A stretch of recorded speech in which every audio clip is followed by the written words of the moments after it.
Salam, hər vaxtınız xeyir. Bu gün 9-cu sinif din toplusundan sifət zərfi izahına başlayırıq. 1-dən 10-a qədər bütün sualları izah edəcəyik. Birinci sualdan başlamamışdan əvvəl sizə bir şey izah eləmək istəyirəm. Sifət və zərf arasındakı fərq nədir?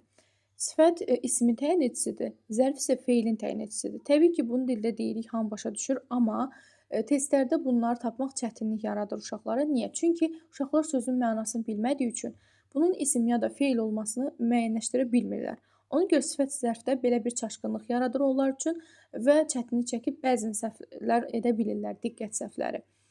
Amma bəzən də elə suallar olacaq ki, sadəcə variantlarda çıxış etməklə cavabımızı da almaq mümkündür. Yəni bu şəkildə də baxıb variantlara baxa bilərik. Amma ilk öncə bu testləri işləməmişdən öncə bütün dərəcələrin, bütün göstəricilərinə hakim olmaq lazımdır ki, ən xırda detallara belə fikir verərəkdən bütün testləri həll eləyə bilək.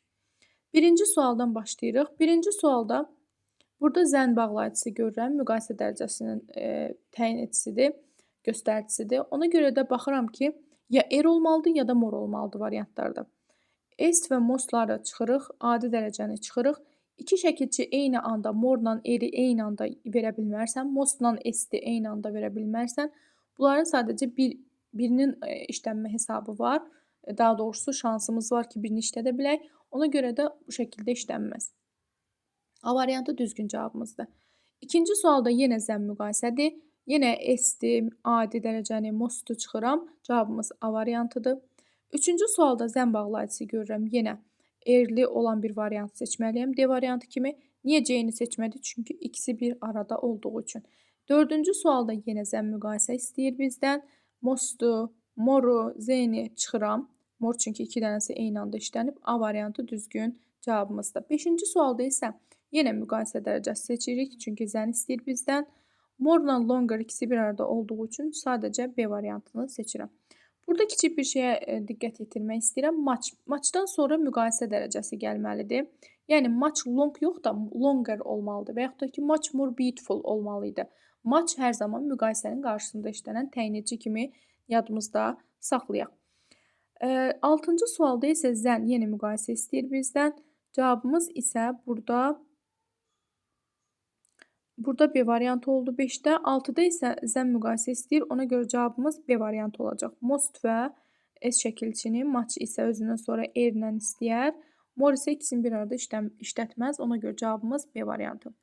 7-ci sualda yenə zənn müqayisə görürəm burada. Ona görə mostu, esti, mostu bunları çıxıram. Morla easier ikisi bir arada işlənmir. Ona görə cavabımız C variantıdır. 8-ci sualda isə yenə zənn müqayisə dərəcəsi görürəm. Tol adi dərəcədir. Most, est üstünlük dərəcəsidir. Mor tol deyə bir şey yoxdur. Çünki tol tək hecalıdır və mor onun qarşısında işlənə bilməz. Cavabımız A variantıdır. 9-cu sualda isə biz maraqlı bir gəlib görürük, bir birləşmə. It is üstəgəl sifət, üstəgəl to, üstəgəl feil birləşməsini görürəm.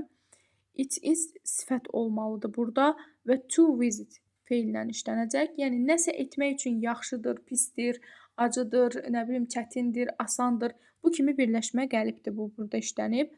Amma burada təbii ki ona yox da fikir verməliyik bağlayıcıya. Zənn bağlayıcısı görürəm. Təbii ki burada D variantı. Çünki kökdən dəyişir bu. Olacaq cavabımız D variantı. Müqayisə dərəcəsində götürürük.